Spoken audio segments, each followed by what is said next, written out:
हमारे नए गली न्यूज़ इंडिया चैनल को सब्सक्राइब करें और बेल आइकन दबाना ना भूलें। विधानसभा इलेक्शन का बिगुल बजने ही वाला है कि उससे पहले गठबंधन को लेकर तमाम पॉलिटिकल पार्टी, तमाम राजनीतिक पार्टी एक दूसरे से मीटिंग शुरू थी।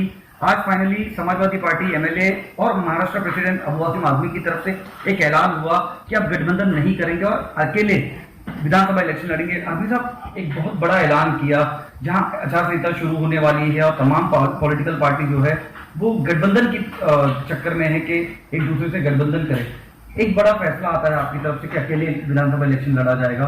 क्या है पूरा मामला? क्या आपने कांग्रेस से ऐसा मानना चाह रहा था कि कांग्रेस से आपकी बात चल रही है, बाकी और पॉलिटिकल पार्टियों की आपस में बात चल रही है? शिवसेना बीजेपी की बात की जाए तो दो पार्टी एक आपस में एक बहुत स्ट्रांग पार्टी समझ में आ रही है, सामने दिख रही है। वहीं कांग्रेस के आए दिन एमएलए, राष्ट्रवादी पार्टी के आए दिन एमएलए दूसरी पार्टियों में नजर आ रहे हैं। वहां ये दूसरा फैसला, क्या कहना चाहेंगे? नहीं, देखिए ऐसा है कि मैं हमेशा एक कोशिश करता हूँ कि पार्टी छूटी रह चलेगा, लेकिन इस देश का संविधान, इस देश की भाईचारगी, डॉक्टर भीमराव अंबेडकर की सोच, मौलाना अबुल कलाम आज़ाद की सोच इस देश में कायम रहना चाहिए जी। और कुछ लोग हैं जो आरएसएस के इशारे पर काम करते हैं, जो देश को बांटना चाहते हैं, वो लोग सत्ता में नहीं रहे। ये हमारी हमेशा कोशिश रहती है। समाजवादी पार्टी का बुनियादी उसूल यही रहा है। आपने देखा पिछले दिनों अखिलेश यादव जी ने मायावती जी से हाथ मिलाने के लिए कितनी अपमान सहा।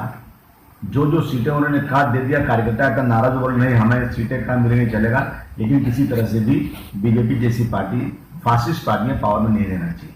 ये हमारा बेसिक उसूल था। मैं बहुत आभारी हूँ अखिलेश जी का, श्री मुलायम सिंह यादव जी का। उन्होंने मुझे हमेशा कहा कि भाई महाराष्ट्र की जनता के लिए जो बेहतर हो मैं आपको पूरा पावर देता हूँ। उन्हें यकीन है कि मैं कोई गलत नहीं करूँगा। देखिए हमेशा गठबंधन टूटता है सीटों के बंटवारे को लेकर जी। मैं देखा हूँ जिसकी हैसियत कुछ नहीं होती, पता 20 सीट मुझे चाहिए और मुझे वो सीट चाहिए जो उनकी सीटिंग है। मैंने कोई ब्लैकमेलिंग नहीं किया। मैंने हमेशा देखिए जो सीटें कांग्रेस और एनसीपी के पास नहीं, जो सीटें वो चुन के आए नहीं है, और मेरी गारंटी है कि मैं 100 रुपए की स्टैम्प पेपर पर कांग्रेस को लिख के देने को तैयार था कि ये सीटें आपको मिलने वाली नहीं है, और ये सीटें अगर मैं और आप साथ रहेंगे तो ये सीटें 99.9% मैं चुन के आ सकता हूँ। मानकुश वाली आप जानते हैं किस तरह से जी, अगर ऐसा कांग्रेस रहेगी तो मैं स्ट्रॉन्ग जीत सकता हूँ, और नहीं रहेगी तो भी मुझे जीतने के चांसेस हैं। ये आप सब अच्छी तरह मालूम है। पहले दो बार कांग्रेस में लड़ चुके, सब लड़ चुके हैं, कोई गठबंधन नहीं, मैं चुन कर आया हूँ। ये सीट पे कोई आपको लगता है कि मैंने चुन नहीं आऊँगा कि कांग्रेस अगर साथ नहीं देगी तो? उसके बाद बाईकल्ला में समाजवादी पार्टी एक बहुत स्ट्रांग कैंडिडेट खड़ा कर रही है, जो वहाँ पे अच्छा काम कर रहा है पिछले दिनों से। तो उसके बाद आई भिवंडी के 2004 से आप देखेंगे तो 2004 में कांग्रेस 25,000 मिला, मुझे मिला 85,000। उसके बाद मैं वहाँ चुनकर आ गया, कांग्रेस वहाँ हार गई। फिर बाई इलेक्शन में वहाँ पर फरहान को मिला जितना, और 1600 से फरहान हार गए। कांग्रेस वहाँ बहुत मेहनत कांग्रेस ने किया, कांग्रेस 10,000 वोट के पीछे रही। उसके बाद फिर इलेक्शन में फरहान को लड़ाया, फिर कांग्रेस पीछे रही और हम आगे रहे, लेकिन हम सब लड़े तो शिवसेना जीत गई। ऐसी सीटों पर अगर कांग्रेस अलायंस करने को तैयार नहीं होती तो इसका मतलब है कि मैं ये कहने पर मजबूर हूँ कि कांग्रेस ये जरूर चाहती है कि ये सीटें समाजवादी पार्टी को न मिले, भले शिवसेना बीजेपी की मिल जाए। अभी सर एक बहुत बड़ा सवाल यहाँ पर उठता है कि आपने एक्चुअल जब गठबंधन की बात चल रही थी उसके बाद कांग्रेस पार्टी में बहुत बड़े फेरबदल दिखने को मिले कि मिलिंद देवरा मुंबई प्रेसिडेंट थे, वो चेंज हो गए, और उसके बाद अभी एकनाथ गायकवाड़ साहब आ गए। कितनी सीट समाजवादी पार्टी ने ऑल ओवर महाराष्ट्र लेवल पर मांगी थी जो उनको डिमांड ज्यादा लगी, या कौन सी ऐसी सीट थी जिस पर वो देने को तैयार नहीं थे और गठबंधन टूटा? मैं जनता से पूछता हूँ, मैं आपसे पूछता हूँ, अगर मैं 7-8 सीटों की बात करूँ तो क्या ज्यादा है क्या? और मैं सिर्फ 3 सीटों की बात करूँ, 3 सीट पर पहले अलायंस कर लो, फिर 4 सीटें हमारे निगोशिएबल है ना। हमने कहता हमको ये दे दो, बात करते हैं अपन दोनों, जो हमें वो दे दो। क्या कहाँ से ज्यादा होगी? पहली कौन सी 3 सीटें? भला बोला ना, मैंने इन चीजों का नाम दिया आपको, बाईकल्ला, मानकुश, शिवाजीनगर एंड भिवंडी की 1 सीट। अगर इस पे अलायंस नहीं होगा तो मतलब क्या, मतलब मैं इनके बगैर भी इंशाल्लाह जीत के आ सकता हूँ जी। हाँ, अभी तक आए दिन देखा जा रहा है कि राष्ट्रवादी कांग्रेस पार्टी से कोई सिटिंग एमएलए है वो शिवसेना में शामिल हो जाते हैं, बीजेपी में शामिल हो जाते हैं। नवी मुंबई की तरफ से देखा जाए तो बहुत बड़ी फैमिली जिनका नाम चलता है, वो पूरी फैमिली जो है वो बीजेपी में शामिल हो गई। आए दिन हर कोई चाह रहा है कि बीजेपी शिवसेना ना आए, बल्कि सेकुलर पार्टी आए, लेकिन ये जो पार्टियां हैं ये आपस में मिलने को तैयार नहीं। क्या रीजन लगता है आपको कांग्रेस की का क्या रीजन लगता है आपको? कांग्रेस का काहिलीपन, कांग्रेस की सुस्ती, कांग्रेस का एक्टिवनेस, ये सब कांग्रेस को लीड देगा। कांग्रेस जिद्दी पार्टी नजर आती है मुझे। और दूसरी चीज़ है, कांग्रेस पार्टी का 5 साल तक जो आदमी अपोजिशन लीडर है असेंबली के अंदर, और वही आदमी बीजेपी के इशारे पर काम करे, तो कैसे पार्टी बढ़ सकती है? देखा आपने कांग्रेस पार्टी के ऑपोजिशन लीडर थे बाला थोड़ा के पहले, बाला थोड़ा उनके वो है अभी बने हैं अपना ये महाराष्ट्र के अध्यक्ष बने हुए हैं जी। ये कांग्रेस पार्टी के अपोजिशन लीडर हाउस के वो बिल्कुल टच में थे 5 साल तक। और मैं नहीं कह रहा हूँ, ये कांग्रेस के एक लोग हाउस में कहते थे कि हमारा अपोजिशन लीडर तो उन्हीं की बोली बोलते, उन्हीं के आदमी। उसके बाद उनको हटाया नहीं उन्होंने, जब वो चले गए बीजेपी छोड़ तब जो दूसरे को लाए उन्होंने। और अभी भी मैं फडणवीस जी को बहुत ही मजबूत और बहुत ही होशियार समझता हूँ। उस आदमी ने कांग्रेस एनसीपी के तमाम लोगों को अपने रास्ते में रखा हुआ है।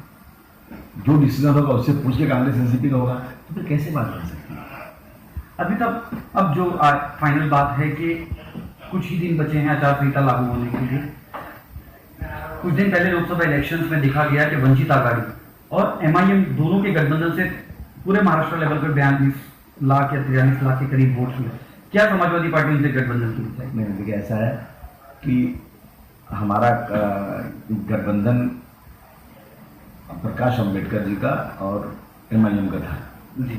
जहाँ तक मुझे मालूम है 7-8 सीटें शायद वो लोग छोड़ रहे थे, सिर्फ 7-8 सीटें, और उन्होंने गठबंधन तोड़ दिया एमआईएम ने, पूरे 7-8 सीटें ज़्यादा सीटें थी। मैं तो कम ही सीटों की बात कर रहा था, और मैं सोचता हूँ कि मुझे अभी गठबंधन के बारे में अपने कार्यकर्ताओं से बात करूँगा जी। लेकिन मैं इन मीन टाइम बात करते फिर मैं तैयारी पूरी अपनी करूँगा। मैं कहीं से भी बेवकूफ़ बनने वाला नहीं हूँ। पिछली बार मैंने बहुत ही शराफत से किया कि भाई चलो हमारी कांग्रेस के सब बड़े लीडरों से बातचीत हो गए, पृथ्वीराज चौहान जी थे, कृपा शंकर जी थे, आदिल नसीम थे, और मानिकराव ठाकरे से बात होने के बाद, और यहाँ तक कि दिल्ली में जो बैठे हैं इनके गॉडफादर वो अपना अहमद पटेल साहब, सबसे एग्री होने के बाद इन्होंने को बनाया।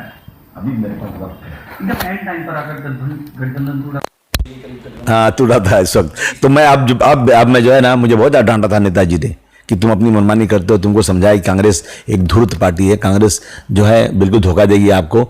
आप मगर मैंने कहा नहीं नेताजी, यहाँ पर हम लोग साथ रहेंगे तो शायद वोटों का बंटवारा ना हो। मैं देख रहा हूँ ना कि अभी 2019 में जो पार्लियामेंट का इलेक्शन हुआ, तो जहाँ तक मुझे जानकारी है देश के 90 करोड़ वोटरों में से 60 करोड़ वोटर ने वोटिंग किया, और 22.5 या 22 करोड़ वोट मिला बीजेपी को। बाकी 37 करोड़ वोट जो है ना बट गया। जो सेकुलर वोट, हाँ हमारा देश का हिंदू भाई सेकुलर है, अगर वो सेकुलर नहीं होता तो बीजेपी को थोड़ा उससे 22-23 करोड़ मिलता, बीजेपी को मिलता 50 करोड़ वोट, लेकिन नहीं मिला उनको। लेकिन हमारे यहाँ कांग्रेस की लीडरशिप बिल्कुल कमज़ोर हो गई है। ये बेचारे, मैं तो मुझे माफ़ कीजिएगा, मैं कुछ ऐसी बात बोलता हूँ उनको बुरा लगता है, लेकिन ये सब चपरासी हैं या लीडर हैं। एक सीट की बात करना है तो हम डिसीजन नहीं लेंगे, हमको जाके दिल्ली पूछना पड़ेगा। अरे वहीं जाके झुक के वहीं रहो, वहीं जाके उनका सजदा करते रहो। क्या लीडरशिप करते हो? मेरा लीडर है, मैं तो कोई मैं कोई लीडर नहीं हूँ, लेकिन मुझे श्री मुलायम सिंह यादव जी ने शुरू से पावर दिया, जाओ अबू आसिम तुम बात करो। यहाँ इनको पावर ही नहीं है, इनको बंदूक दिया, गोली दिया ही नहीं है, क्या पावर दिया इनको? यहाँ महाराष्ट्र की राजनीति में इनको एक एक कदम जाके दिल्ली में पूछना पड़ेगा। और किसी का कोई जो है अहमद पटेल जी के पास जाता है, कोई सोनिया जी के पास जाता है, अब एक नई कोई प्रियंका जी से पूछता है जाकर, कोई कश्मीरी साहब पास जाकर पूछता है। तो मतलब क्या है? कैसे पार्टी चलेगी?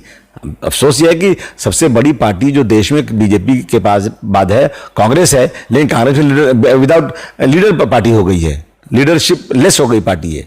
अभी साहब अगर गठबंधन की बात की जाए कि एंड टाइम पर अगर कांग्रेस पार्टी की तरफ से कोई अनाउंसमेंट आता है कि अब समाजवादी से गठबंधन किया जाएगा, क्या अबू आसिम आजमी तैयार होंगे? मैं इससे कोई कमेंट नहीं कर सकता। अभी मैं तैयारी पूरी कर रहा हूँ, अभी इस वक्त मैं अपनी तैयारी कर रहा हूँ, अपने उम्मीदवार लड़ाऊंगा, देखता हूँ क्या होता है। पहली लिस्ट कब आएगी समाजवादी की? अब आगे जल्दी आएगी भाई, अब जब तक अभी तो बहुत दिन बाकी है।